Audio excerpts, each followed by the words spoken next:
Oke, assalamualaikum warahmatullahi wabarakatuh.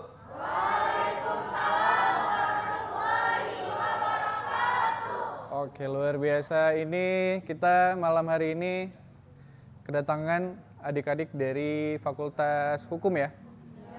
Dari Unmuha, Universitas Muhammadiyah Aceh. Luar biasa. Ada yang ganteng-ganteng, yang cantik-cantik ya.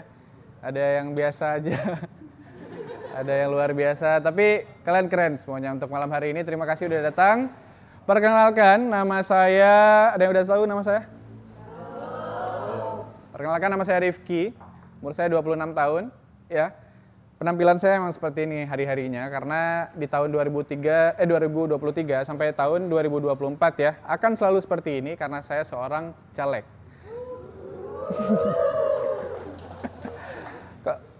Agak menghina ya suaraannya. Oke. Jadi saya memilih untuk menjadi seorang caleg karena untuk menumbuhkan ekonomi keluarga saya ya. Jadi harapan saya mungkin dana-dana pokir ataupun dana-dana kampanye nantinya ya, itu bisa saya raup kembali. Tapi faktanya enggak. Saya dari miskin menjadi lebih miskin gara-gara kampanye ya. Gara-gara kampanye. Jadi untuk cetak spanduk gitu kan, untuk bagi dana-dana bantuan, sembako dan sebagainya, itu sangat menguras keuangan saya gitu. Nah, selain itu, saya menjadi seorang caleg karena untuk mengurangi angka pengangguran juga gitu. Karena memang saya nganggur gitu ya, nggak ada kerjaan apa-apa lagi. Ya udah saya jadi caleg aja gitu. Mungkin bisa mencoba peruntungan saya. Karena saya udah survei kalau di Indonesia itu angka pengangguran itu lebih rendah. Memang ya, di antara angka pengangguran di Eropa, khususnya di Inggris dan juga di Jerman. Karena angka pengangguran di sana itu lebih tinggi 10 sampai 15 cm. Karena orang di sana juga tinggi-tinggi ya. Jadi yang nganggur itu tinggi-tinggi semua. Nah, kalau misalnya orang Indonesia yang nganggur itu pendek-pendek, makanya dibilang angka pengangguran di Indonesia itu lebih rendah dibanding di Inggris dan di Jerman. Bayangin kalau saya nganggur ya, orang-orang setinggi saya nganggur semua gitu.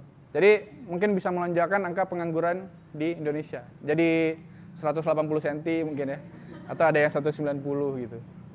Jadi untuk orang-orang yang pendek silakan nganggur aja nggak apa-apa, kalian nggak ngaruh. Nah, selain itu, angka ekonomi di Indonesia itu juga terbilang rendah dan banyak masalah-masalah ekonomi dan banyak keluarga-keluarga yang ribut akibat ekonomi gitu. Ada nggak keluarganya yang ribut gara-gara ekonomi? Ada. Udah pasti ya. Udah pasti ya, karena udah mencoba rumah tangga ya, tapi gagal karena ekonomi. Oke. Termasuk tetangga saya ya. Itu perekonomiannya rendah dan saya pengen ngebantu tetangga-tetangga saya ini untuk meningkatkan ekonomi mereka. Makanya saya kasih bantuan sabun ekonomi, tahu nggak? Jadi sabun ekonomi banyak-banyak aja gitu untuk meningkatkan ekonomi mereka. Selain itu, yang paling meresahkan ya menjadi seorang caleg dan kewajiban ketika menjadi seorang caleg adalah yang harus kalian tanamkan menggunakan bahasa yang baik dan benar. Menggunakan bahasa yang baik dan benar. Dan saya terapkan itu. Jadi kalau misalnya ada yang tanya, Pak Caleg, nanti setelah terpilih, pilih saya, baik. Nanti kalau misalnya Bapak terpilih, Bapak akan bangun jalan ini kan, benar. Nanti kalau misalnya Pak Caleg terpilih, bantu keluarga saya ya, baik. Jadi kita menggunakan bahasa yang baik dan benar. Jadi kalau misalnya ada yang nanya dan kasih tahu, kita jawabnya baik, benar, baik, benar. Karena kita nggak bisa ngasih janji apa-apa kan, gitu. Jadi modal caleg itu juga besar. Saya udah habis sekitar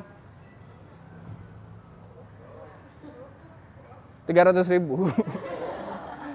Jadi modal saya memang sedikit ya, karena jadi harus berapa sekarang ya? 500 rupiah. 500 juta ya berarti ya. Memang simpatisan zaman sekarang itu udah kebutuhan uangnya meningkat ya. Jadi kalau misalnya top up bisa nggak? Atau top up atau pulsa mau nggak pulsa?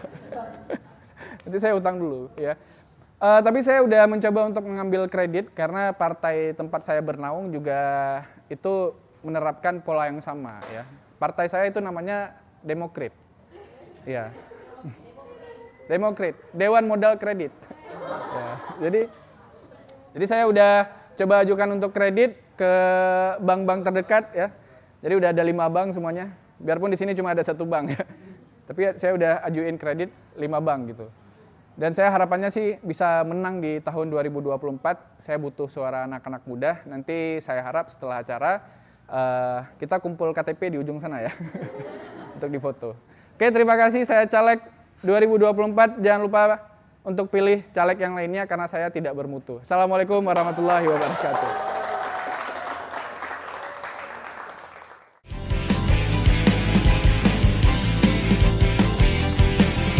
Kita memilih untuk Indonesia.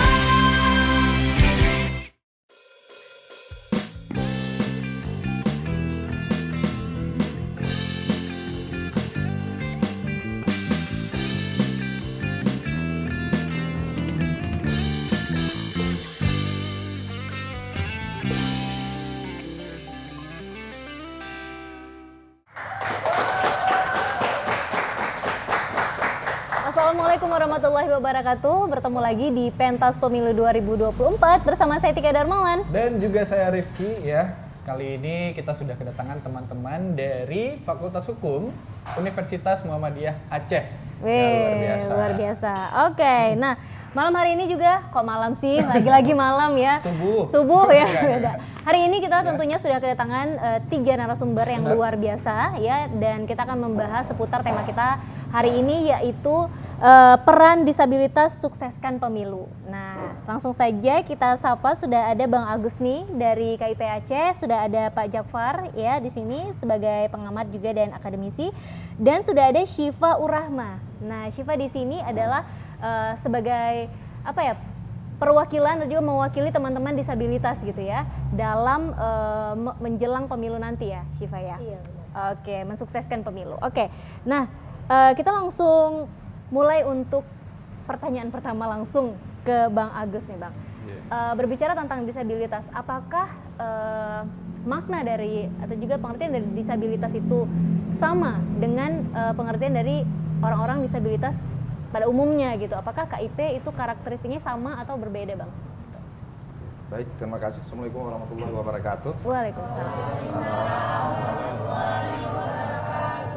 Pak Jafar, Syifa dan teman-teman dari TVRI serta rekan-rekan yang hadir di kesempatan ini, saya pikir makna dari disabilitas ya merupakan makna umum dan dimaknai secara umum itu sama, gitu kan. Hanya kemudian perlakuannya, ya, perlakuannya khusus di pemilu sebagaimana diamanatkan di pasal 356 ayat 1 Undang-Undang Pemilihan Umum nomor 17 tentang pemilihan umum tahun 2017. Saya kira ada hal-hal penting yang menjadi perhatian kita semua, terutama sekali ya kami sebagai penyelenggara gitu. Artinya memang harus memberikan ruang dan memberikan prioritas ya terhadap teman-teman dari disabilitas gitu. Nah, oleh karenanya aksesibilitas ini ya penting ya bagi teman-teman penyandang disabilitas ketahui gitu kan. Sebagaimana kategori yang diamanatkan di Undang-Undang 7 tahun 2017 ya tentang pemilihan umum, ada 6 kategori ya yang meliputi mulai tunanetra, kemudian fisik ya, kemudian ada intelektual, mental, sensorik wicara, sensorik rungu, dan sensorik netral gitu kan. Nah, ini kemudian ya menjadikan penyelenggara ya terutama sekali ya teman-teman penyelenggara di tingkat paling bawah nantinya pada hari H, yaitu teman-teman KPPS ya, untuk bisa memfasilitasi ya dengan fasilitas-fasilitas yang memang dari sejak dini sudah memang mesti disiapkan gitu. Oke, artinya instrumennya juga berbeda Bang atau tetap sama? Iya, saya pikir instrumennya berbeda, tapi pelayanannya itu yang memang berbeda dengan pemilih lainnya, pemilih umum lainnya gitu. Nah, kalau di Aceh penting untuk saya sampaikan ada sekitar mencapai 27.570 pemilih disabilitas dari 6 kategori tadi, ya, Oke. itu tentu kan pelayanannya beda. Gitu. Iya. Mulai dari apa namanya ya, begitu dia yang bersangkutan hadir, ya, teman disabilitas yang hadir, kemudian nanti hingga ke bilik suara, kemudian di dalam bilik suara hingga nanti surat suara, nah, gitu kan. Ada fasilitas-fasilitas lainnya, misal menyangkut dengan apa namanya ya, pendampingan, gitu kan. Pendampingan itu selain dari keluarga, tapi dari penyelenggara itu sendiri. Tapi dengan catatan dari yang bersangkutan, ya, penyandang disabilitas yang bersangkutan itu memberikan kepercayaan kepada teman-teman penyelenggara, tapi dengan catatan adanya semacam apa namanya ya, harus mengisi formulir, ya, harus mengisi formulir C3. Di situ ada semacam perjanjian yang kemudian teman yang mendampingi ini dari KPPS misalnya, itu ada semacam noktah janji di dalam C3 itu, ya, karena kan untuk memberikan suaranya itu kan rahasia, Iya. gitu kan. Oleh karenanya itu ada satu rahasia yang memang harus dijaga, ya, oleh teman penyelenggara atau pendamping disabilitas itu sendiri, gitu. Itu satu. Yang kedua, bagi cacat apa namanya netra, gitu kan, itu juga kan disediakan apa namanya semacam surat suara braille, gitu. Ya, surat suara braille itu. Nah, dari sejak dini kita sudah mengklasifikasi berapa teman pemilih dari tunanetra ini, yang kemudian berapa surat suara yang kita sediakan, sama halnya dengan surat suara yang kita sediakan untuk pemilih umum lainnya. Kalau pemilih umum lainnya kita sediakan surat suara 1 TPS 300 misalnya, Iya. dengan tambahan 2% dari 300 surat suara yang ada, gitu. Oke. Nah, ini menjadi apa namanya ya, kita memberikan layanan yang prima, yang maksimal, ya. Kendati memang ada titik-titik yang memang itu sama, Oke. gitu. Misalnya surat suara untuk umum lebih 2%, untuk netra 2%, gitu, Oke. dan Masih sebagainya. dilebihkan gitu ya Pak ya? Iya. Oke. Oke. Dari Pak Jafar sendiri Pak, kalau Bapak melihat fakta di lapangan hari ini seperti apa Pak? Apakah sebenarnya partisipasi teman-teman dari disabilitas ini memang tinggi gitu? Iya. Yang pertama kalau kita lihat memang setiap warga negara yang memiliki hak pilih itu memiliki kedudukan dan kesempatan yang sama Iya. untuk menggunakan hak pilihnya. Jadi karena ini apa istilahnya, memiliki kondisi yang khusus, yang Iya. berbeda, maka tentu memerlukan perlakuan khusus. Atau kalau dalam pemilu itu sering digunakan dengan istilah affirmative action. Yes. Affirmative action itu perlakuan khusus bukan hanya bagi tunanetra, tapi juga bagi perempuan juga diberikan affirmative action, misalnya 30% caleg, ya. Kemudian juga ada sistem zipper dalam penyusunan caleg, 3 1 perempuan. Saya pikir yang kaum perempuan atau pemilih perempuan aja ada affirmative action, apalagi yang penyandang disabilitas. Ya, tentunya dalam hal tertentu barangkali tidak bisa menggunakan hak pilih, ya, secara mandiri. Ada keterbatasan sehingga tidak bisa menggunakan haknya sebagai warga negara, hak politik, yaitu dalam memberikan hak suara. Oleh karena itu memang pemerintah dan pemerintah daerah itu wajib, ya, wajib mengupayakan, membantu, memfasilitasi agar penyandang disabilitas itu betul-betul bisa menggunakan hak pilihnya. Dan juga penyelenggara tadi juga sudah ada, dan saya yakin berdasarkan ketentuan yang ada yang kita lihat, misalnya mulai dari proses awal sebenarnya seperti Pak Gusni sampaikan, misalnya waktu pendataan pemilih aja sudah ada catatan khusus untuk penyandang disabilitas. Jadi dari awal sudah diketahui siapa saja penyandang disabilitas. Misalnya tadi 27.000 lebih, ya, dari semua jenis. Kemudian juga ada kewajiban dari penyelenggara dan juga dari pemerintah untuk melakukan sosialisasi secara khusus. Nggak boleh sosialisasi secara umum, apalagi misalnya harus hadir ke tempat tertentu yang agak sulit dan sebagainya.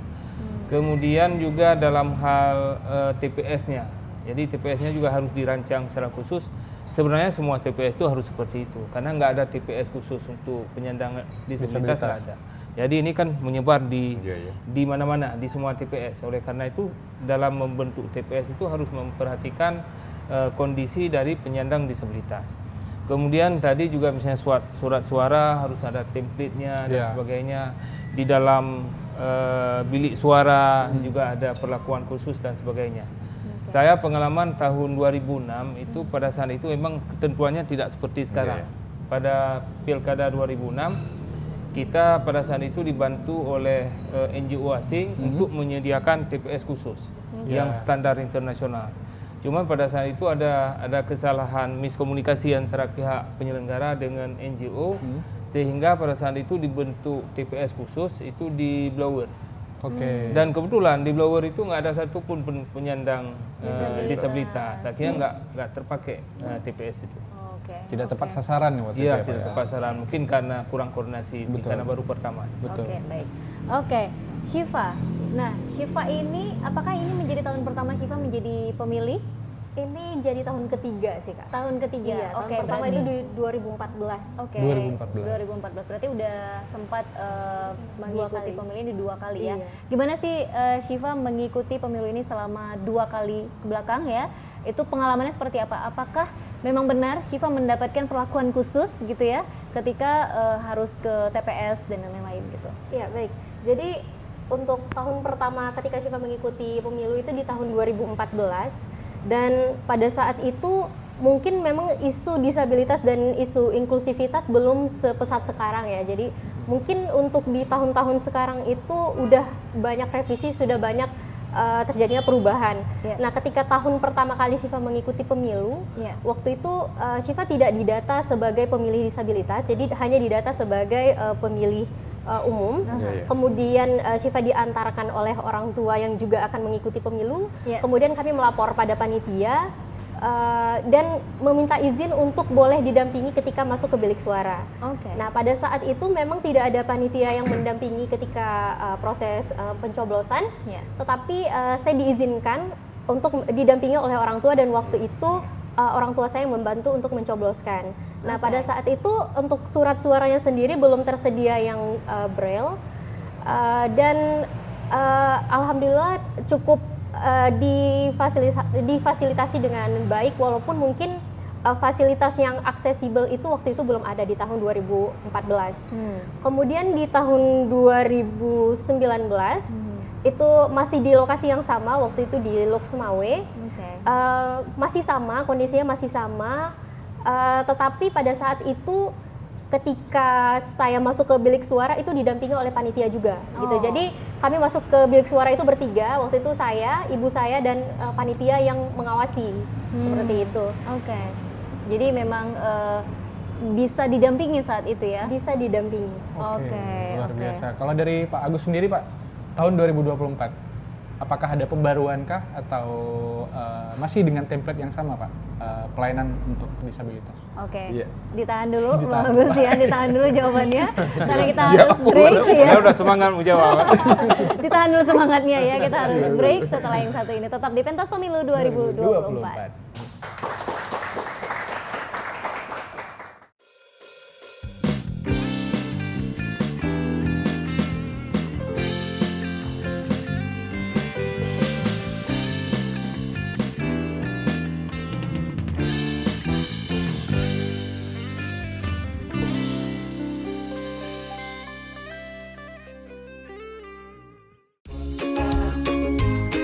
Sudah tahu belum tahapan pemilu? Tapi sebelumnya, perkenalkan, aku Sura dan aku Sulu. Tahapan pemilu sebenarnya sudah dimulai dari 22 Juli hingga 13 Desember 2022, yaitu dengan agenda pendaftaran partai politik peserta pemilu dan verifikasi partai politik peserta pemilu. 6 Desember 2022 hingga 25 November 2023 adalah tahapan dimulainya pencalonan anggota DPD. Dan kemudian KPU melaksanakan penetapan jumlah kursi dan daerah pemilihan atau biasa disingkat Dapil pada tanggal 14 Oktober 2022 hingga 9 Februari 2023. Pada 14 Oktober 2022 hingga 21 Juni 2023 adalah tahapan pemutakhiran data pemilih dan penyusunan daftar pemilih. Dan 14 Desember 2022 penetapan peserta pemilu. Selanjutnya pada tanggal 24 April hingga 25 November 2023 adalah dimulainya tahapan pencalonan anggota DPR, DPRD Provinsi, DPRD Kabupaten Kota.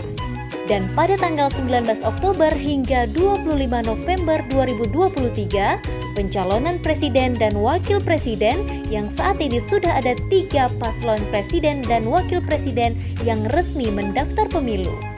Kemudian tanggal 28 November 2023 hingga 10 Februari 2024 adalah tahapan kampanye yang berlangsung selama 75 hari. Dan selanjutnya kita memasuki masa tenang kampanye pada tanggal 11 hingga 13 Februari 2024. Nah, hari yang ditunggu-tunggu adalah hari pemungutan suara pemilu, yaitu pada tanggal 14 Februari 2024. Pada 14 hingga 15 Februari 2024 dilanjutkan tahapan penghitungan surat suara dan rekapitulasi hasil penghitungan suara pada tanggal 15 hingga 20 Maret 2024. Pada tanggal 1 hingga 10 Oktober 2024 adalah pengucapan sumpah atau janji anggota DPR dan DPD terpilih. Dan terakhir pada tanggal 20 Oktober 2024 adalah pengucapan sumpah dan janji presiden dan wakil presiden. Nah, ingat ya, bagi kamu yang sudah memiliki hak pilih, jangan sia-siakan hak pilih kamu. Karena satu suara dari kamu sangat menentukan masa depan Indonesia.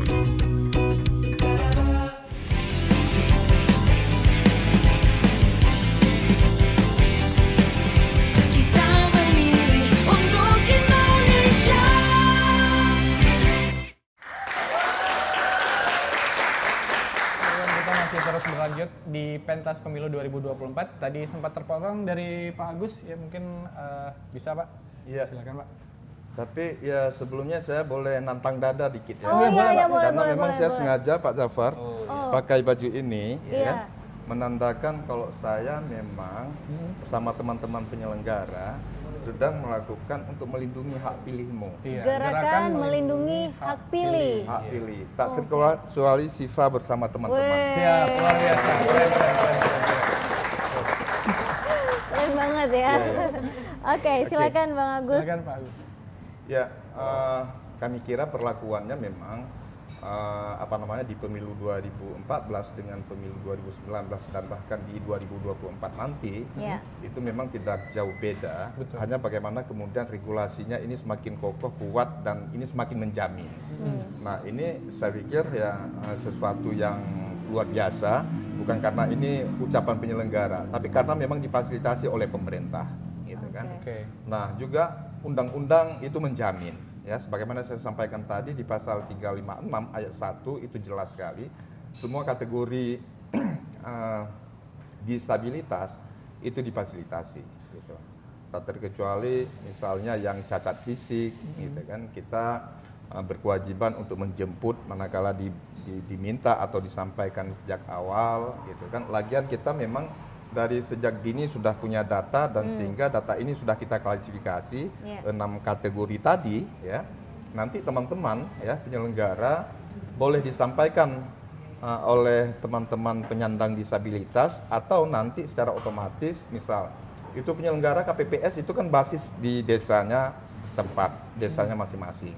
Tentu teman-teman KPPS kan tahu ini berapa ada disabilitas, penyandang disabilitas di desanya, di tempat di mana wilayah tugas dia di KPPS nantinya. Dan ini ya, akan kita sampaikan ke teman-teman agar ya memberikan pelayanan yang prima, gitu. Oleh karenanya, saya pikir secara pelayanan itu tidak ada beda, gitu. Hanya saja dulu mungkin seperti Dinda Siva katakan tadi, gitu kan.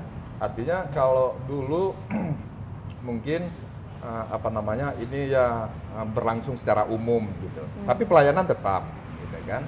Nah, kalau 2014 itu sebenarnya Braille juga sudah ada gitu. Nah, namun hari ini itu pendataannya kita lebih cepat. Iya. Gitu. Kita pendataannya lebih cepat sehingga kita sudah karena kita bermain di basis data, berbasis dengan data sehingga memudahkan kita dalam proses pelaksanaan. Itu tak terkecuali pada saat hari pungut hitung nantinya. Gitu. Maka oleh karenanya hanya jadi persoalan kemudian, ya. Ini persoalan umum sebenarnya, persoalan klasik, ya. Tingkat dengan pemilih yang kategori umum saja, ya. Kita terkadang ada yang ketinggalan, ada yang tidak semuanya belum masuk ke dalam DPT, gitu kan. Konon lagi yang memang yang khusus-khusus ini, gitu kan. Nah, oleh karenanya kita dari sejak awal juga yang membuka layanan cek DPT online dan ini ya punya kesempatan dan kita sediakan ruang untuk semua kategori yang ada, tidak hanya umum tapi ya untuk kategori penyandang disabilitas. Gitu. Oke, luar biasa ya, sampai didatangin ke rumah loh. Ya, Keren, insya keren, Allah. keren. Oke. Nah, kalau ke Pak Jafar sendiri, Pak, ini kan tadi Syifa juga sempat cerita ya, Bang Us juga bilang kalau mereka punya perlakuan khusus di mana mereka boleh didampingi gitu ya. Pernah didampingi oleh orang tua aja ya Syifa ya, pernah juga dengan panitia bertiga gitu ya. Sebenarnya kalau yang kayak gini, ini apakah menurut Bapak nih rentan nggak terjadi kecurangan ya? Mungkin dalam artian suara Syifa yang bisa aja diarahkan gitu dan lain-lain gitu. Gimana Pak? Ya, memang kalau prinsip umum asas pemilu kan berjurdil. Salah satu itu adalah rahasia. Memang rahasia yang boleh mengetahui kan si pemilih sendiri apa yang pilihannya dan jangankan untuk dipengaruhi atau diarahkan oleh orang lain, memberikan informasi kepada orang lain juga tidak boleh, karena itu bisa mempengaruhi pemilih yang lain pada saat pemilihan atau pemungutan suara. Tetapi karena memang kondisi tertentu yang memang mengharuskan ada pendamping, ya, tentu pendamping yang paling baik kan orang tua sendiri, keluarganya sendiri, itu kan pasti orang yang paling dipercaya kan. Jadi tentu orang tua juga akan mengikuti keinginan anaknya misalnya, keinginan penyandang disabilitas ini untuk memilih pasangan calon atau caleg tertentu. Jadi saya pikir ini adalah pengecualian dan pengecualian ini memang saya pikir suatu hal yang harus dilakukan. Yang kedua, apakah memang si KPPS tadi, yang orang luar kan KPPS-nya, tugasnya, apakah bisa mempengaruhi? Saya pikir kalau misalnya tidak didampingi oleh keluarga, oleh orang tua bisa saja. Betul. Nah, karena katakanlah tadi yang penyandang disabilitas yang tidak bisa mengetahui calon-calon yang dipilih dengan baik misalnya. Nah, ini kan bisa saja ingin pilih ini diarahkan ke yang lain, kan yang lain kan bisa. Tapi saya pikir dengan hadirnya keluarga atau orang tua mereka tentu ini nggak mungkin berani dilakukan. Dan kalau itu dilakukan berarti itu suatu tindak pidana. Mengarahkan, membujuk, mengarahkan, apalagi menipu untuk memilih orang yang tidak dikehendaki, saya pikir itu termasuk kategori tindak pidana. Dan tentu orang tuanya bisa melapor si petugas itu kepada Panwaslu misalnya. Jadi mungkin kayak misalnya diarahin ke sini gitu kan, nggak milih yang lain. Tapi kalau Syifa sendiri sebenarnya gimana sih dalam menentukan pilihan Syifa? Selama ini apakah masih kayak ngikut orang tua gitu ya, atau memang Syifa sendiri sudah mengedukasi diri sendiri untuk pilihan-pilihan Syifa nanti gitu? Iya, jadi selama menjelang pemilu ini kan pastinya kita udah banyak tahu, banyak belajar juga. Jadi Syifa diberi kebebasan sama orang tua, ya termasuk kebebasan untuk memilih. Jadi tidak pernah dipaksakan untuk kamu harus ikut dengan kemauan kami, tidak pernah. Jadi Syifa mau pilih yang mana itu hak Syifa, terserah Syifa. Untuk presiden udah ada calonnya? Udah. Tapi rahasia. Bang, ini balik lagi ke tentang partisipasi dari teman-teman penyandang disabilitas. Sebenarnya kalau menuju pemilu 2024 ini sebesar apa sih persentasenya keterlibatan mereka nanti, partisipasi mereka di 2024 berkaca di pemilu sebelumnya gitu, seberapa persen gitu, apakah akan meningkat di tahun depan atau gimana? Ya, kalau berdasarkan data yang kami peroleh gitu, yang hari ini mencapai 27.750 calon pemilih dari kalangan disabilitas, saya pikir ini akan suatu peningkatan yang lebih pesat ya jika dibandingkan dengan pemilu 2019 yang memang yang angkanya sekitar 60% dari angka yang saya sebutkan barusan. Gitu. Nah, hanya saja ini kita masih bermain di angka calon pemilih, gitu kan. Tapi kita juga belum tahu apakah angka 27.750 pemilih ini dari kalangan disabilitas itu nantinya bisa hadir atau berkenan hadir ke TPS atau tidak. Tentu nanti pada tanggal 15 kami akan ada satu kesimpulan setelah tanggal 14 hari pencoblosan. Gitu kan. Pun demikian, salah satu indikasi atau indikator tingkat partisipasi pemilih tinggi atau rendah, kita sebenarnya tidak hanya pada saat setelah pencoblosan, gitu. Tapi jauh sebelum itu kita sudah mulai menghitung-hitung, gitu kan. Artinya dengan beberapa pendekatan yang kita lakukan, salah satunya lewat pendekatan sosialisasi. Nah, pendekatan sosialisasi ketika misal kita undang ya dari satu komunitas di penyandang disabilitas 50 misalnya. Nah, ketika hadir 50 bahkan lebih, ini partisipasi ini bakal tinggi. Gitu. Tapi walau memang hitungan secara digit ya kita belum dapat, tapi persentase kita udah bisa akumulatif dari perjalanan dari setiap sosialisasi yang kita lakukan. Gitu. Nah, tentu kalau ini yang menjadi pertanyaan, maka ada satu jawaban dari saya. Saya berkeyakinan betul ya teman-teman penyandang disabilitas ini akan mencapai angka sekitar 80% lebih gitu nantinya. Sama halnya dengan pemilih umum lainnya, kayak gitu kan. Nah, target kita memang sekitar 80 gitu, 82 persentase gitu. Jadi maka kalau ditanya persentase tingkat partisipasi penyandang disabilitas dalam keikutsertaannya sebagai pemilih nantinya, saya punya keyakinan insya Allah di atas 80%. Insya Allah pasti hadir ya Pak ya? Oke. Walau memang kita tidak berandai-andai ya, tapi ini adalah satu semangat yang kemudian menjadi sebuah ikhtiar maksimal ya buat teman-teman penyelenggara gitu. Karena kalau tidak kita targetkan, ya boleh jadi nanti ya sama halnya dengan ya gantunglah cita-citamu setinggi langit gitu. Walau kita sendiri juga nggak akan pernah capai langit gitu. Tapi paling tidak ini adalah usaha atau ikhtiar kita ya penyelenggara mulai dari tingkat KPU RI, provinsi, kabupaten kota, teman-teman penyelenggara ad hoc di kecamatan, PPK, BPS dan KPPS nantinya. Ya, kita secara bersama-sama nanti akan bahasanya mengurubuni gitu.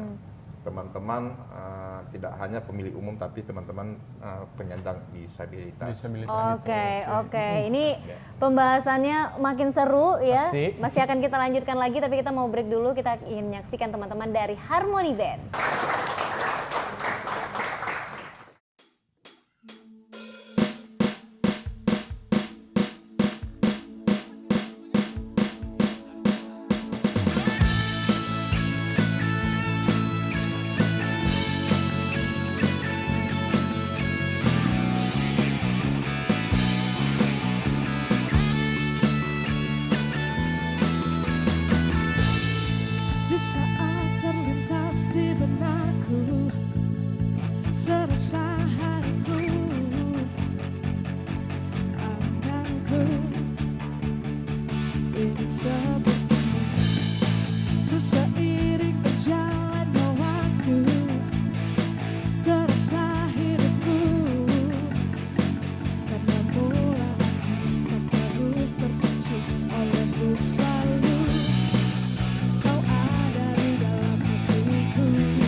Sudah tahu belum tahapan pemilu?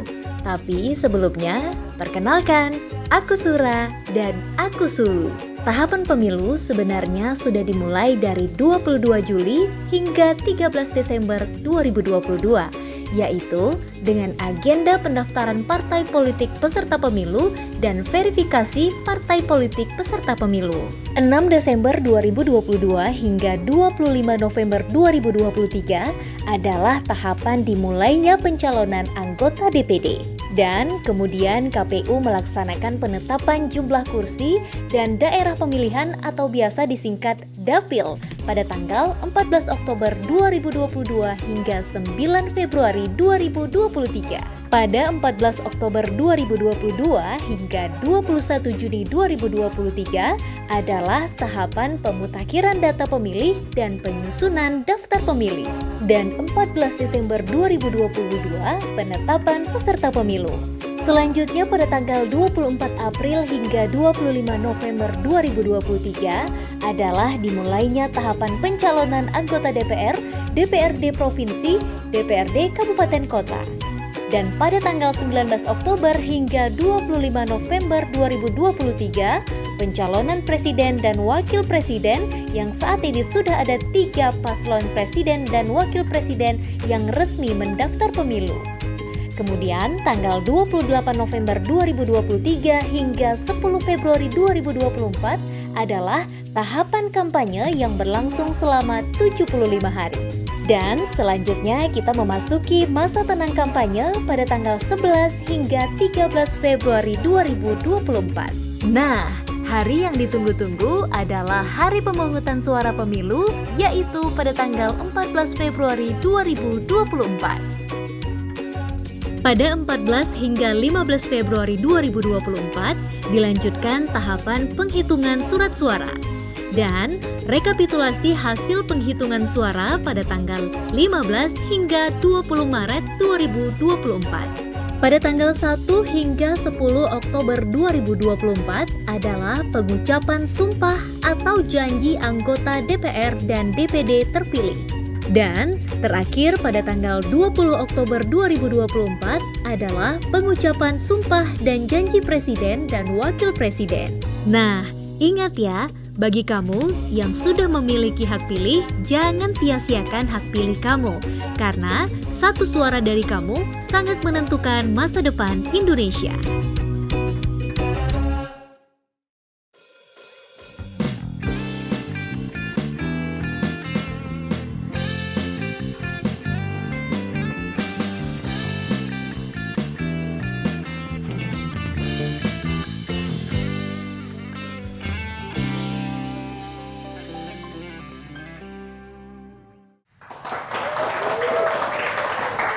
Luar biasa, kita kembali di Pentas Pemilu 2024 dan kita akan melanjutkan pembahasan kita tentang peran dari disabilitas untuk menyukseskan pemilu kali ini. Oke, saya penasaran nih Tika, mau tanya ke Pak Jafar. Tadi Pak Agus kan sempat sampai ini, harapannya dan usahanya sebenarnya untuk 80% menghadirkan teman-teman dari disabilitas.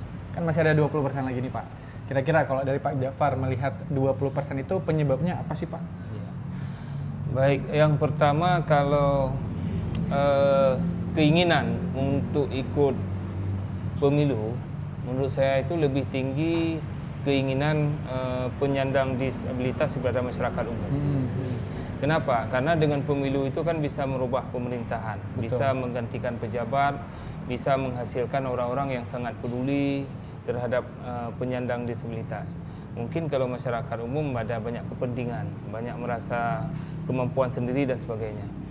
Yang kedua, kalaupun demikian, karena ini penyandang disabilitas ini adalah orang yang membutuhkan perlakuan khusus, dan oleh undang-undang itu sudah diatur beberapa perlakuan khusus, mulai dari pendataan pemilih, kemudian juga sosialisasi, kemudian di TPS dan sebagainya. Ini kan sudah diatur agar pemerintah memfasilitasi penyandang disabilitas ini. Jadi kalau misalnya nanti ada 20% diperkirakan tidak hadir, itu menurut saya itu bukan keinginan dari, bukan semata-mata keinginan dari penyandang disabilitas sendiri.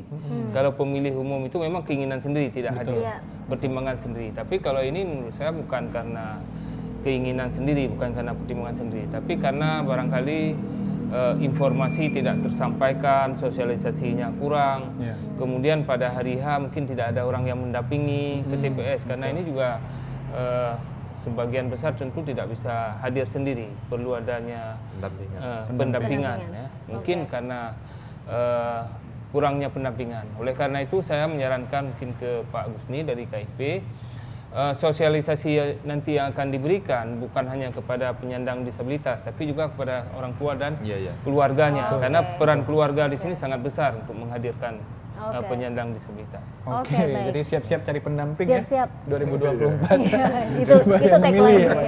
Oke, Syifa, tapi sejauh ini Syifa, apakah Syifa merasa ada kesulitan atau apakah sosialisasi yang ada selama ini sudah cukup gitu? Apakah tersampaikan dengan baik ke Syifa dan teman-teman penyandang disabilitas lainnya gitu?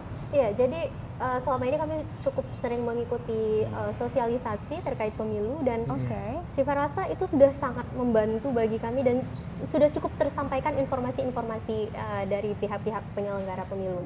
Seperti itu. Jadi teman-teman yang sebelumnya mungkin belum terlalu memahami, dengan adanya sosialisasi yang diadakan, maka semakin besar partisipasi disabilitas untuk mempunyai keinginan untuk mengikuti pemilu nantinya.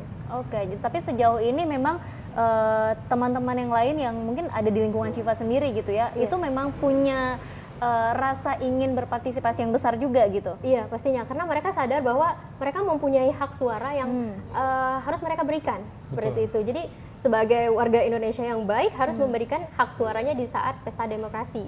Seperti itu. Jadi pastinya ketika mereka diberi kesempatan, mereka tidak akan menyia-nyiakan kesempatan yang diberikan. Oke, luar biasa. Oke, Pak Jafar, balik lagi. Suara dari teman-teman penyandang disabilitas ini apakah rentan disalahgunakan, Pak? Gitu. Jadi mereka mungkin karena dengan perlakuan khusus gitu ya, semuanya khusus. Jadi kalau kita pemilih umum mungkin nggak akan mudah untuk disalahgunakan gitu atau di ini gitu. Nah, gimana dengan mereka gitu yang mungkin punya keterbatasan tertentu gitu ya? Baik.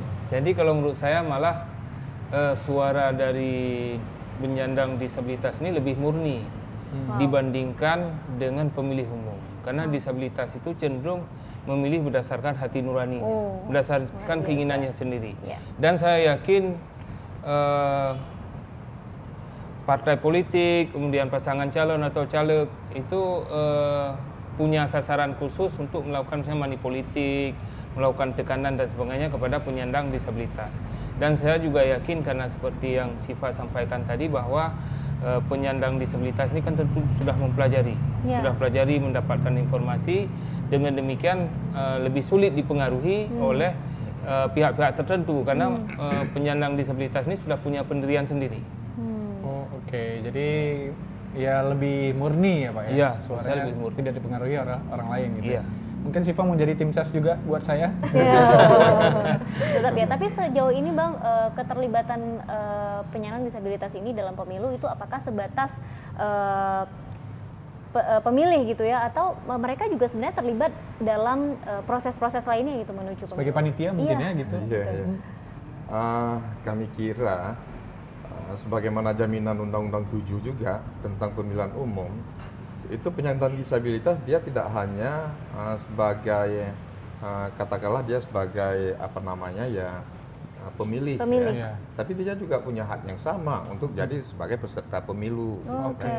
Hanya saja bagaimana kemudian ya yang bersangkutan ya punya saluran atau punya apa namanya partainya misal, gitu kan. Dia sangat tergantung ya sama yang bersangkutan juga. Artinya kalau memang misalnya yang pasti apa namanya untuk penyandang disabilitas dia juga punya hak yang sama untuk menjadi peserta pemilu, gitu kan. Terlepas kemudian dia mau milih partai yang mana, gitu kan. Nah, saya pikir ya pada intinya ya kita tetap apa memperlakukan sama baik apa namanya sebagai pemilih maupun sebagai peserta. Jadi dilibatkan juga ya. Iya, gitu ya, tapi artinya sejauh ini undang-undang menjamin itu. Tapi sejauh ini memang dari KPI sendiri itu KIP sendiri itu apakah memang sudah ada usaha untuk meningkatkan partisipasi dari pemilih disabilitas ini? Tugas kita sebagai penyelenggara tidak lebih dan tidak kurang ke dalam konteks ini menyampaikan, gitu, menyampaikan bahwasanya ini punya ruang dan ya kesempatan yang sama, gitu. Mau digunakan, mau dimanfaatkan, silakan. Karena kita tidak punya kewenangan untuk sampai kemudian teman-teman penyandang disabilitas ini harus ambil partai sehingga dia menjadi peserta pemilu, gitu kan? Hanya bagaimana kita ya memfasilitasi sebatas menyampaikan kalau ruang dan kesempatan ini ada. Gitu. Ke Pak Jafar, menurut Bapak, sepengamatan Bapak, sejauh apa saat ini partai memberikan ruang untuk teman-teman penyandang disabilitas ini sendiri untuk ikut menjadi peserta pemilu, Pak? Jadi menjadi apa istilahnya ya? Kalau dalam pemilu itu kan ada dua sebenarnya, pemilih aktif, pemilih pasif. Yang pasif itu yang dipilih maksudnya, jadi orang memilih dia. Kalau aktif kan dia yang menggunakan hak pilihnya untuk memilih pihak lain. Dan pemilih aktif atau pasif itu hak. Dalam hukum itu kan hak boleh digunakan, boleh tidak, terserah pada orang itu sendiri tadi. Kalau dia mau menggunakan hak bisa, tidak mau menggunakan hak juga bisa, karena memang itu haknya. Jadi bukan suatu kewajiban. Jadi yang penting regulasi mengatur, membolehkan. Yang kedua, untuk terwujudnya, misalnya untuk bisa penyandang disabilitas terlibat sebagai peserta pemilu misalnya, ini tentu perlu dukungan dari banyak pihak. Tidak mungkin kalau misalnya penyandang disabilitas itu sendiri yang mengupayakan sendiri sehingga bisa menjadi peserta pemilu. Menurut saya itu sulit. Tentu di sini perlu dukungan misalnya pemerintah daerah, partai politik, ormas mungkin, OKP dan sebagainya. Sedangkan penyelenggara itu tentu dia memfasilitasi apapun keinginan dari posisi apapun dari si penyandang disabilitas, apakah menjadi pemilih atau menjadi calon dan sebagainya. Kalau memang itu memang ada yang menjadi calon misalnya, tentu kalau ada memang harus difasilitasi, harus diberikan perlakuan bukan hanya sama, tapi perlakuan yang lebih baik kepada penyandang. Memang selama ini sepengetahuan saya belum mendapat informasi tentang keterlibatan sebagai peserta pemilu. Berarti Syifa gimana? Ada keinginan next ya Syifa? Ada minat, keinginan. Nanti lagi ya di 5 tahun ke depan. Rifki jadi tim ses. Rifki yang jadi tim saya di ses. belakangnya karena gagal tahun depan, Mbak. Jadi dukung Syifa. Tapi Syifa sejauh ini partisipasi Syifa dalam pemilu itu seperti apa sih Syifa? Apakah cukup sebagai pemilih saat ini atau memang apalagi kan Syifa adalah seorang guru gitu ya? Apakah Syifa juga ikut memberikan informasi terkait dengan pemilu gitu ya? Kepada teman-teman atau juga murid gitu ya, mereka-mereka yang mungkin belum mendapatkan informasi yang banyak yang baik tentang pemilu gitu, apakah Syifa juga ikut menyuarakan itu? Baik, jadi berdasarkan sosialisasi dan peserta sosialisasi yang ikut selama ini kan belum semuanya, termasuk mungkin seperti murid-murid Syifa dan ada beberapa teman Syifa yang belum berkesempatan untuk mengikuti sosialisasi. Jadi di sini tugas Syifa setelah mengikuti sosialisasi pastinya memberikan informasi tersebut kepada teman-teman yang belum berkesempatan untuk mengikuti sosialisasi, sehingga informasi yang sudah Syifa dapatkan juga bisa mereka peroleh seperti itu. Tapi saya penasaran nih sedikit ya mungkin ya Syifa ya, boleh nanya ya? Iya, Syifa udah pernah dapat kampanye nggak dari caleg-caleg? Mungkin misalnya yang menyuarakan suara disabilitas, udah pernah nggak sebelumnya? Pernah. Pernah ya? Pernah. Itu gimana kalau boleh tahu? Pernah. Ya, jadi mungkin memang secara yang langsung seperti itu memang belum pernah ya, tapi untuk mendengarkan sekilas janji-janji sudah pernah juga, sudah pernah. Tapi janjinya nggak ditepati ya? Biasa itu Syifa. Tapi sejauh ini Syifa, teman-teman yang Syifa wakili di sini ya, teman-teman penyandang disabilitas lainnya gitu. Kalau Syifa melihatnya mereka memang sampai hari ini pun masih punya harapan ya untuk bisa memberikan suara untuk Aceh atau juga Indonesia yang lebih baik gitu ya. Iya, pastinya. Karena ya seperti yang Syifa katakan tadi bahwa mereka merasa bahwa mereka punya hak untuk mengikuti pemilu ini. Jadi mereka harus tetap memperjuangkan hak mereka untuk bisa ikut memilih. Oke, luar biasa. Jadi ini juga memang benar-benar satu kesempatan yang luar biasa yang sayang banget kalau nggak dipergunakan ya Syifa ya gitu ya. Makanya teman-teman yang lain juga nggak boleh dilewatin nih gitu ya. Oke. Nah, kita masih akan membahas lagi hal-hal seru lainnya tentunya dengan tema peran disabilitas sukseskan pemilu, tapi setelah yang satu ini Harmony Band.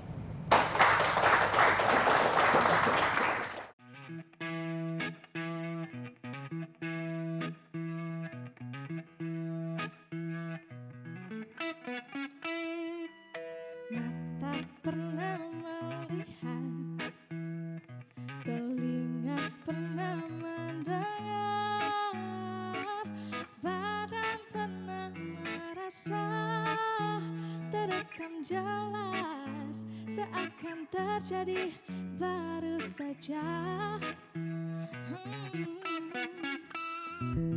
Siapakah yang salah? Siapa yang tanggung jawab? Waktu terus berjalan, terasa salah karena ada yang belum selesai. Aku sudah tak marah, walau masih teringat semua yang terjadi kemarin. Jadikan ku yang hari ini. Aku sudah tak benci, walau nyatanya merugi. Kejangan bidangnya kata maaf, dada lapang terima semua. Akan ada masa depan bagi semua yang bertahan.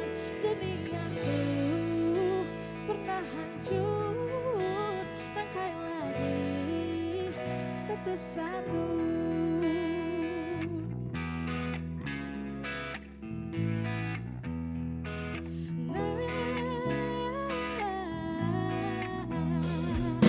Tak semua akan paham, dan tak semua katakan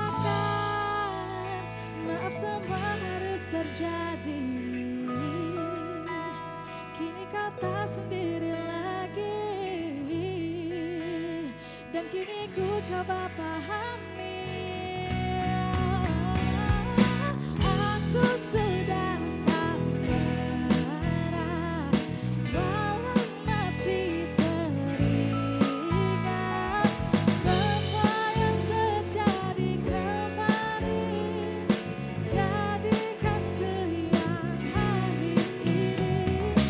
Aku sudah tak benci, walau nyatanya merugi. Kejangan bidangnya kata maaf, dada lapang terima semua. Akan ada masa depan bagi semua yang bertahan. Duniaku pernah hancur, rangkai lagi satu-satu.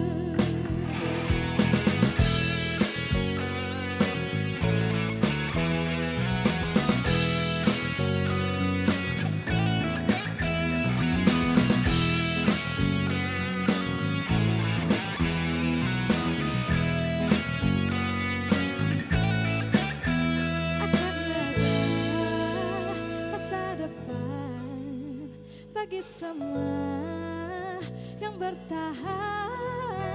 Duniaku pernah hancur, rangkai lagi satu-satu.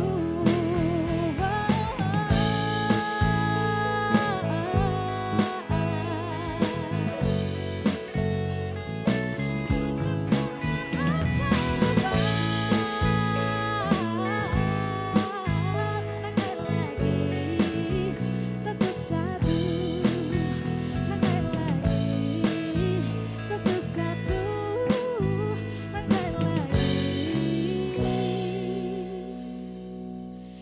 bersatu.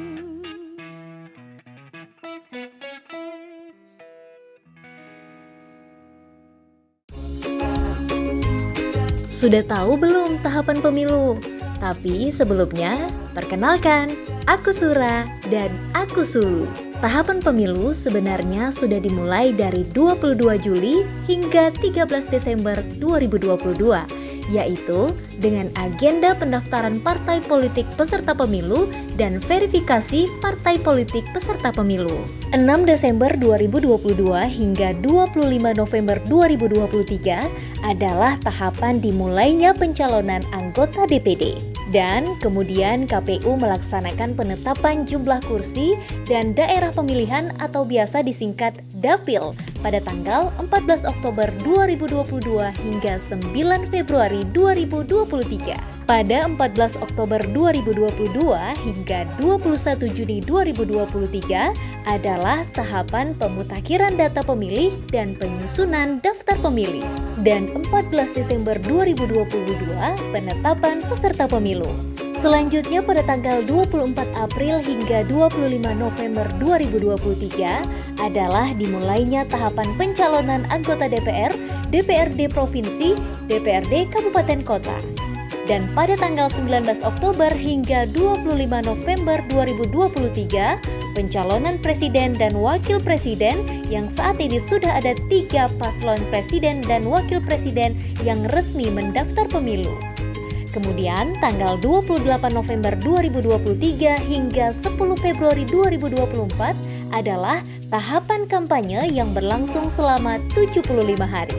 Dan selanjutnya kita memasuki masa tenang kampanye pada tanggal 11 hingga 13 Februari 2024. Nah, hari yang ditunggu-tunggu adalah hari pemungutan suara pemilu, yaitu pada tanggal 14 Februari 2024. Pada 14 hingga 15 Februari 2024 dilanjutkan tahapan penghitungan surat suara dan rekapitulasi hasil penghitungan suara pada tanggal 15 hingga 20 Maret 2024. Pada tanggal 1 hingga 10 Oktober 2024 adalah pengucapan sumpah atau janji anggota DPR dan DPD terpilih. Dan terakhir pada tanggal 20 Oktober 2024 adalah pengucapan sumpah dan janji presiden dan wakil presiden. Nah, ingat ya, bagi kamu yang sudah memiliki hak pilih, jangan sia-siakan hak pilih kamu. Karena satu suara dari kamu sangat menentukan masa depan Indonesia.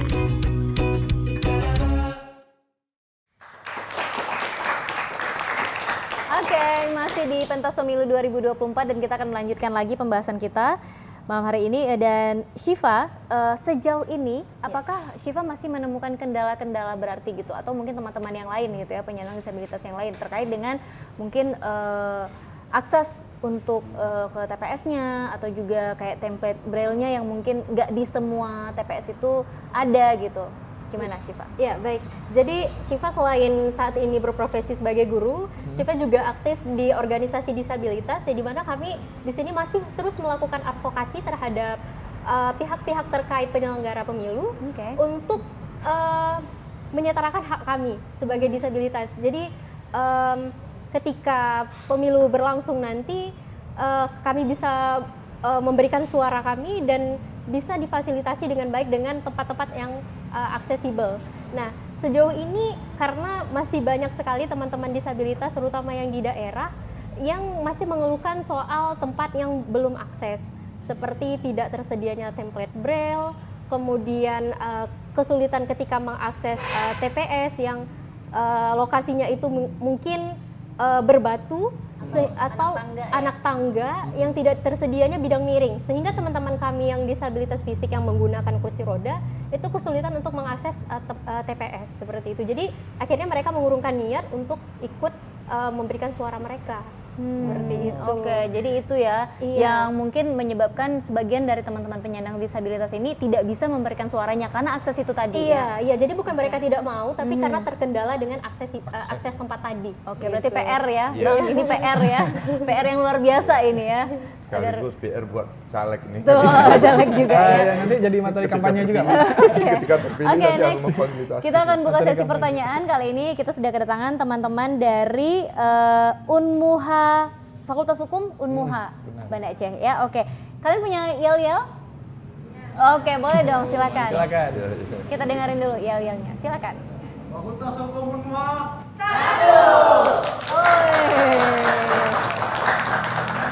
Keren. Oke, Nah, sekarang nah. kita akan membuka sesi pertanyaan ya Tika ya, Ya, untuk silakan. para audiens. Silakan yang mau bertanya angkat tangan, sebutkan nama dan pertanyaannya. Silakan.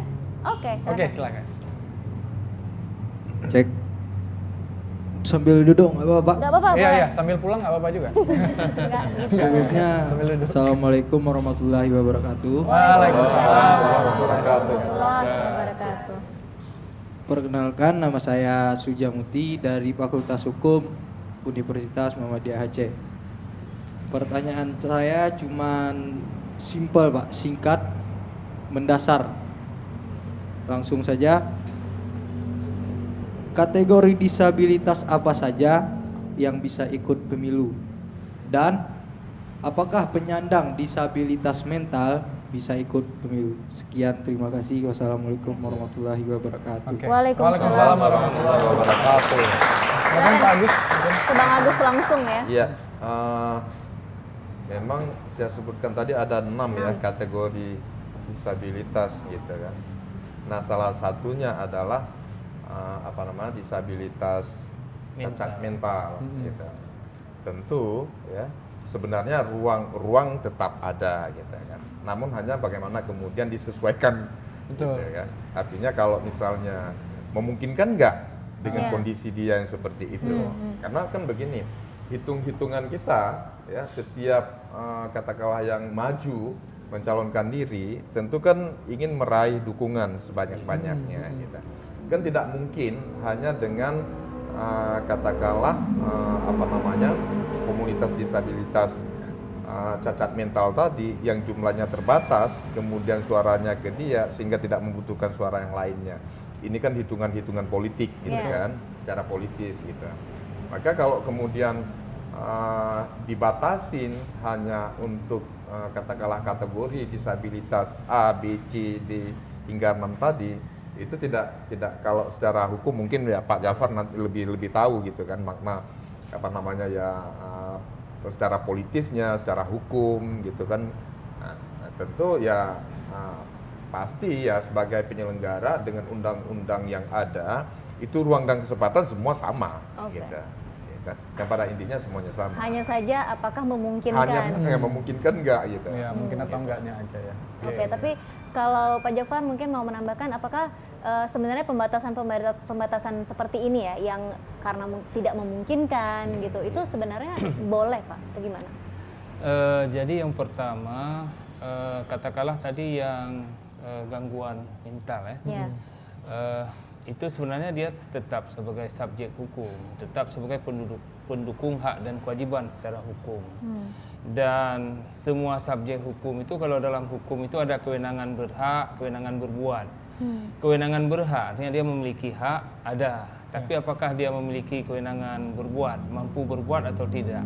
Ini kalau saya lihat kita bagi dua dulu. Untuk pemilih barangkali bisa pada tataran tertentu. Mungkin kalau sudah mengganggu yang lain dan sebagainya, ini kan sudah nggak mungkin dilaksanakan. Tapi kalau untuk peserta, untuk calon itu memang menurut saya tidak dimungkinkan. Karena di situ ada pemeriksaan kesehatan misalnya, dan itu tidak mudah. Sedikit gangguan saja misalnya konsistensi antara pertanyaan satu dengan yang lain beda itu juga bisa berdampak tidak lulus. Nah, kemudian juga misalnya tingkat kesehatan dan sebagainya juga semuanya berpengaruh. Jadi saya pikir kalau untuk peserta kecil kemungkinan bisa, tapi kalau untuk pemilih tergantung kondisi yang bersangkutan. Oke, terjawab ya? Oke, luar biasa. Next, pertanyaan selanjutnya silakan. Ya. Assalamualaikum warahmatullahi wabarakatuh. Waalaikumsalam warahmatullahi warahmatullahi wabarakatuh. Perkenalkan, saya Zikra Afridayanti dari Fakultas Hukum Universitas Muhammadiyah Aceh. Jadi seperti yang tadi Bapak katakan, bahwa panitia pemilu akan langsung datang ke rumah teman-teman penyandang disabilitas untuk memberikan penjelasan terkait pemilu mendatang. Jadi bagaimana cara pihak berwenang ataupun penyelenggara bisa memastikan adanya konsultasi aktif dari kelompok penyandang disabilitas? Pertanyaan kedua, seperti yang Kak Syifa katakan tadi, ada beberapa yang tidak bisa dijangkau karena kendala jauh atau bagaimana. Apakah ada nih Pak peran teknologi yang dapat membantu pemilihan dengan disabilitas dalam proses pemilihan umum? Baik, terima kasih Pak. Silakan Pak Agus lagi. Silakan. Saya langsung lebih menarik pertanyaan yang kedua. Iya, Gitu benar, kan. benar. Artinya dengan dunia metaversasi ini sebenarnya arah dan jangkauan itu bisa tidak lagi terbatas di satu titik atau skup tertentu, gitu kan. Kendati memang ada teknis-teknis lainnya berkaitan dengan bisa nggak IT ini bisa akses di semua titik yang ada. Bahkan kalau bicara akses bahkan di Aceh ini sendiri ada sekitar 600 titik yang memang masih blank spot gitu kan. Sehingga kecil kemungkinan di sejumlah titik ini bisa terjangkau gitu. Nah, bicara konteks Aceh secara umum dalam dunia metaverse dan IT hari ini itu memungkinkan sekali memungkinkan sekali, tapi tidak lantas kemudian adanya fasilitas yang disediakan oleh penyelenggara gitu kan, karena memang ini sudah bicara ke tahap berikutnya gitu kan, berkaitan dengan fasilitas-fasilitas yang bisa disediakan oleh penyelenggara gitu. Nah, berkaitan dengan katakanlah yang kemudian menjadi halang hambatan buat teman-teman penyandang disabilitas dalam menjangkau titik TPS gitu kan. Kita memang sejak dini sudah jauh sebelum kita tetapkan DPT seiring itu pula kita juga sudah melihat titik lokasi yang kemudian menjadi titik TPS dalam kondisi apapun itu tidak akan bergeser terkecuali adanya kondisi-kondisi lain, misalnya kondisi bencana, kemudian konflik gitu kan, dan beberapa variabel lainnya yang memang memungkinkan titik TPS ini geser gitu kan. Nah, manakala di titik TPS ini berada di wilayah kota aksesibilitas untuk penyandang disabilitas itu memungkinkan terjangkau misalnya dengan menggunakan kursi roda. Dikarenakan kita berjalan dari aspal mungkin masuk ke nanti ada sehingga terakses dengan titik lokasi TPS karena kita berada di titik wilayah kota. Tapi memang mustahil bisa kita fasilitasi hingga ke tingkat desa pedalaman gitu kan, karena memang terkadang kita malah justru lewat terjal dengan medan jalan yang berliku dan sebagainya, sehingga tak mungkin untuk bisa digunakan fasilitas bagaimana yang kita sebutkan tadi, salah satunya adalah kursi roda gitu kan. Tapi teman-teman penyelenggara dan kita sebagai penyelenggara tentu harus memberikan jaminan terhadap teman-teman pemilih dari disabilitas ini untuk agar kemudian dia bisa menggunakan haknya sehingga dia bisa datang ke TPS untuk menggunakan haknya gitu. Nah, salah satunya adalah sebagaimana kita sampaikan di awal, kalau memang ada misalnya laporan informasi dari awal gitu kan, ya mungkin itu akan bisa difasilitasi gitu kan, sehingga dia bisa dibawa ke TPS. Jadi terkait dengan pertanyaan tadi, teknologi yang mungkin saja bisa memfasilitasi teman-teman penyandang disabilitas ini, apakah sudah pernah menjadi pembahasan serius gitu di KIP sendiri, Bang? Nah, kalau di tatanan penyelenggara, tentu jauh sebelum kita tetapkan sebuah regulasi misalnya tidak hanya regulasi dalam konteks undang-undang ya gitu yang memang membutuhkan ya waktu yang panjang ya. Tapi tingkat melahirkan sebuah PKPU misalnya, peraturan Komisi Pemilihan Umum gitu. Itu tentu setelah kita di tingkat KPU RI, karena memang yang berkewenangan untuk melahirkan PKPU itu adalah KPU, gitu kan? Itu wilayah regulasi, gitu. Nah tentu itu kita lakukan konsensus, gitu kan? Konsensus dengan penyelenggara, konsensus dengan akademisi, dengan politisi, dengan semua elemen yang memungkinkan. Nah, lantas kemudian baru nanti itu terjadi pembahasan lewat RDP di DPR, rapat dengar pendapat dengan DPR. Tentu rapat dengar pendapat dengan DPR, ya ini kan ada konsensus juga dengan pihak pemerintah, gitu. Maka barulah lahir sebuah regulasi yang kemudian bernama PKPU misalnya, gitu kan. Nah ini memang panjang, gitu kan. Panjang prosesnya ya. Panjang prosesnya. Bisa gitu. mungkin menghadirkan itu ya.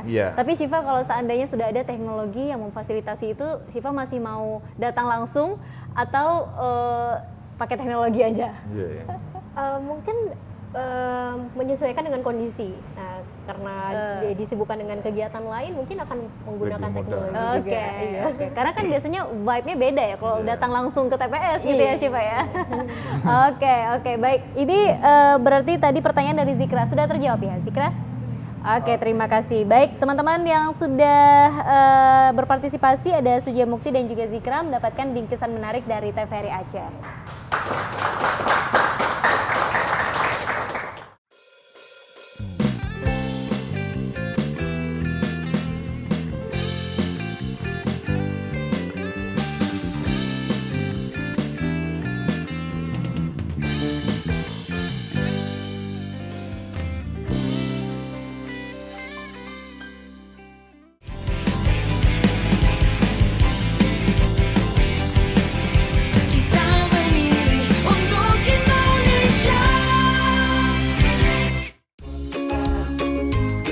Sudah tahu belum tahapan pemilu?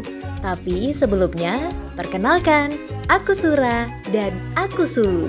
Tahapan pemilu sebenarnya sudah dimulai dari 22 Juli hingga 13 Desember 2022, yaitu dengan agenda pendaftaran partai politik peserta pemilu dan verifikasi partai politik peserta pemilu. 6 Desember 2022 hingga 25 November 2023 adalah tahapan dimulainya pencalonan anggota DPD.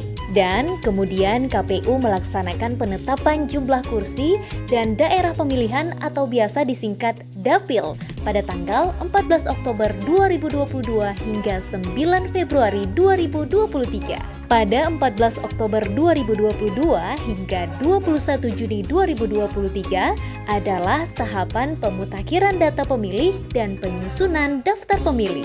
Dan 14 Desember 2022 penetapan peserta pemilu. Selanjutnya pada tanggal 24 April hingga 25 November 2023 adalah dimulainya tahapan pencalonan anggota DPR, DPRD Provinsi, DPRD Kabupaten Kota. Dan pada tanggal 19 Oktober hingga 25 November 2023, pencalonan presiden dan wakil presiden yang saat ini sudah ada 3 paslon presiden dan wakil presiden yang resmi mendaftar pemilu. Kemudian tanggal 28 November 2023 hingga 10 Februari 2024 adalah tahapan kampanye yang berlangsung selama 75 hari. Dan selanjutnya kita memasuki masa tenang kampanye pada tanggal 11 hingga 13 Februari 2024. Nah, hari yang ditunggu-tunggu adalah hari pemungutan suara pemilu, yaitu pada tanggal 14 Februari 2024. Pada 14 hingga 15 Februari 2024 dilanjutkan tahapan penghitungan surat suara dan rekapitulasi hasil penghitungan suara pada tanggal 15 hingga 20 Maret 2024. Pada tanggal 1 hingga 10 Oktober 2024 adalah pengucapan sumpah atau janji anggota DPR dan DPD terpilih. Dan terakhir pada tanggal 20 Oktober 2024 adalah pengucapan sumpah dan janji presiden dan wakil presiden. Nah, ingat ya, Bagi kamu yang sudah memiliki hak pilih, jangan sia-siakan hak pilih kamu. Karena satu suara dari kamu sangat menentukan masa depan Indonesia.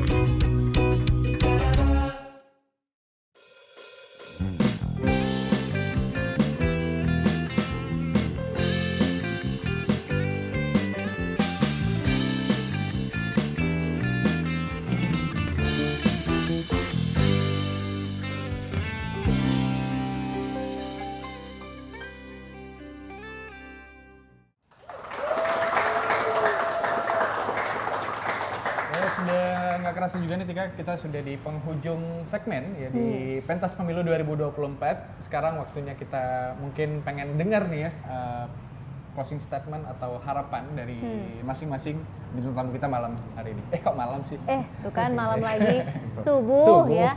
Oke, silakan mungkin dari Pak Agus dulu. Ya, mungkin jelang sahur gitu. Jelang sahur ya. Iya. Mau sahur Pak. Silakan. Nah, pemilu 2024 kita kan sama halnya dengan pemilihan-pemilihan yang lalu, punya hak dan kesempatan yang sama. Iya. Di awal saya sudah meneguhkan tak terkecuali kesempatan dan hak serupa untuk Siva. Iya. Tidak hanya kesempatan untuk dia sebagai pemilih, tapi dia juga sebagai peserta. Nah, itu yang pertama. Yang kedua, berbahagia sekali ya, tidak hanya saya sebagai penyelenggara, barangkali Pak Jafar dari akademisi, pemerintah dan sebagainya, dengan hadirnya Siva bersama teman-teman yang ada, kiranya bagi kita ini akan menjadi sebagai bagian dari tali asih yang terus berkesinambungan ya, sehingga ini menjadi corong atau wahana ya, yang kemudian akan booming dan bahasa hari ini viral ya, ke tengah-tengah umat ya, khususnya penyandang disabilitas. Tapi saya yakin dan percaya ya, dengan kemampuan yang ada, komunikasi yang ada sama Siva, itu akan bisa mengetengahkan ke semua elemen yang ada. Sehingga semua apa yang kita bicarakan, apa yang ada menjadi tatanan dalam sebuah pemilihan yang bernama pemilu dan pilkada, itu bisa tersampaikan ke semua yang ada, ke semua elemen yang ada. Dan saya yakin dan percaya kemampuan Siva yang ada, ya ini akan bisa lebih luas ya. Karena Siva punya komunitas, punya organisasi, gitu kan, punya organisasi, dan organisasi yang Siva ada di dalamnya itu saya pikir ya sering terjadi komunikasi dengan teman-teman penyelenggara, terutama sekali di Banda Aceh. Nah, yang ketiga, saya berharap ke teman-teman sekalian yang tadi sepertinya belum terjawab, manakala secara katakanlah ini komunitas lebih dari 5 dan sebagainya, ingin berkonsultasi, ingin mendapatkan informasi lebih lanjut ya, kami lagi-lagi membuka ruang dan kesempatan ya, teman-teman sekalian bisa hadir ke KIP Aceh ya, sampaikan sebelumnya biar kami menunggu untuk kemudian kita akan berdiskusi lebih jauh tentang pemilu. Betul ya, jadi teman-teman ingat tuh kalau mau diskusi lebih lanjut boleh banget langsung datang ya. Oke, next silakan Pak Jafar. Ya baik, tadi di awal diskusi kita sudah kita bahas bahwa penyandang disabilitas ini memiliki hak dan kesempatan yang sama untuk berperan serta dalam politik dan juga untuk mengikuti pemilu. Oleh karena itu menjadi tugas dan tanggung jawab kita semua, terutama pemerintah, pemerintah daerah, penyelenggara dan semua pihak untuk mengupayakan memfasilitasi agar penyandang disabilitas ini bisa menggunakan hak pilihnya pada pemilu yang akan datang. Oke, luar biasa. Oke, selanjutnya Siva, silakan, ada yang ingin disampaikan Siva. Iya, baik. Jadi mungkin yang pertama buat teman-teman disabilitas yang sebelumnya belum punya rasa ketertarikan untuk mengikuti pemilu. Siva di sini mengajak teman-teman semua untuk mulai berpartisipasi mengikuti pemilu, karena di sini pihak penyelenggara pemilu sudah mulai untuk memfasilitasi bagaimana kita bisa memberikan hak pilih kita dengan baik, dengan dibentuknya seperti template braille tadi, kemudian tempat TPS yang akses, dan itu sangat memudahkan bagi kita. Jadi pastinya tidak lagi ada alasan untuk tidak mengikuti pemilu. Dan yang kedua, semoga pemilu 2024 ini jauh lebih baik daripada penyelenggaraan pemilu-pemilu pada tahun-tahun sebelumnya. Mungkin itu. Oke, luar biasa. Ya, intinya adalah suara dari Iya. teman-teman penyandang disabilitas ini juga sangat membantu KIP untuk Iya. bisa menjadikan mereka ini sebagai sesuatu yang bisa kita perbaiki lagi nih ternyata untuk fasilitas-fasilitas selanjutnya gitu ya. Oke, dan tentunya pemilu yang sukses itu memang ditentukan oleh partisipasi dari masyarakatnya. Bukan begitu ya Pak Jafar ya? Luar biasa. Dan tentunya pembahasan kita pada malam hari ini sangat-sangat menarik dan mudah-mudahan memang bisa menjadi edukasi juga untuk teman-teman yang lain yang hari ini nonton kita dan juga teman-teman penyandang disabilitas lainnya ya. Oke, kita mau mengucapkan terima kasih untuk siapa aja Ki? Untuk para audiens kita malam hari ini yang sudah hadir ya dari Fakultas Hukum Universitas Muhammadiyah Aceh dan pastinya ya kepada NA Premium Cafe yang sudah menyediakan tempat yang sangat luar biasa dan pastinya untuk bintang tamu dan juga kerabat kerja yang kita bertugas, yang ya. bertugas. Oke, akhirnya Ki, saya Tika Darmawan. Saya Rifki pamit, sampai jumpa di episode selanjutnya. Pastinya di mana Tika? Pentas Pemilu 2024. Assalamualaikum warahmatullahi wabarakatuh.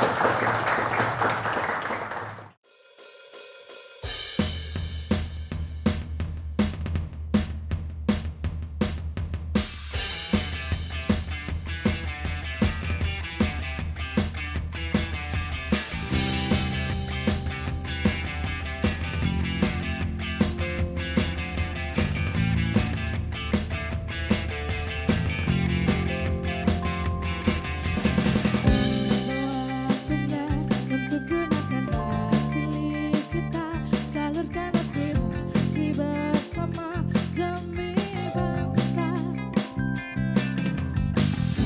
Ku percaya suara kita sangat berharga, menentukan arah masa depan Indonesia. Langsung umum, bebas, rahasia, jujur dan adil sebagai sarana integrasi bangsa. Ayo rakyat Indonesia, bersatu langkahkan kaki menuju pilihan Rabu 14 Februari. Ayo rakyat Indonesia, beri kontribusi nyata, raih asa bersama, kita memilih untuk Indonesia.